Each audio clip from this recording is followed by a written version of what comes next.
ये सारा षड्यंत्र देश में, एक बात समझिए, माताओं को भी पुरुषों को भी, ये गत 200-300 वर्षों में फैलाया हुआ, अधिकतम 500 वर्षों में, 400 वर्षों में फैलाया हुआ जाति पात, कुल धर्म बढ़ाई, जाति के आधार पर, छुआछूत के आधार पर, पोंगा पंडिताई के आधार पर ये नाटक फैलाए गए। हिंदवः सोदराः सर्वे न हिंदू पतितो भवेत, मम दीक्षा हिंदू रक्षा, मम मंत्रम समानताः। ध्यान रखना, इसलिए कभी भी कोई भी देवता, भगवान राम आए तो क्या क्या किया?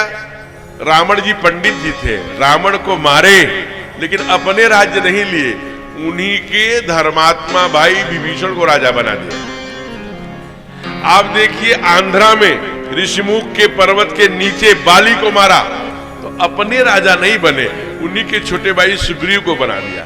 भगवान परशुराम ने अपने पिताजी के वध की हत्या का बदला लेने के लिए जाकर के बाहेस्मती में सहस्रवाओं की भुजाओं को काटा, तो ये नहीं कि अपने राजा बने, उन्हीं के धार्मिक। इसलिए ध्यान रखना, ये जो कह दिए कि अरे परशुराम तो क्षत्रियों के शत्रु, ना ना ना ना, भगवान का एक ही काम है, दुष्टों का नाश, परित्राणाय साधूनाम विनाशाय च दुष्कृताम धर्म स्थापनार्थाय संभवामि भे।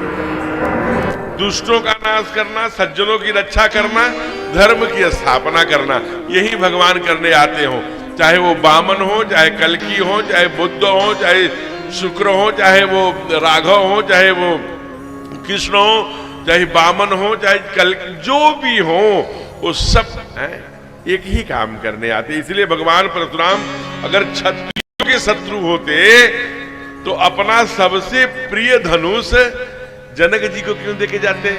जनक जी क्या थे? क्षत्रिय थे कि ब्राह्मण थे कि वैश्य थे कि शूद्र थे? क्षत्रिय थे। हमारे यहाँ जाति पाति से कभी संघर्ष रहा ही नहीं। आप ध्यान रखिएगा, जो बुजुर्ग लोग बैठे हैं जिनकी उम्र 70 से ऊपर है, उनसे पूछिए, वो दिन था जब एक साथ उत्सव होता था, एक साथ होली दिवाली एक साथ है, तो वो जो क्रम था, इसलिए कभी ये विष बोया गया कि हिंदू समाज को छुआछूत पर, ऊंच नीच पर, बड़े छोटे पर, अल्पसंख्यक, इस पर बांट दो।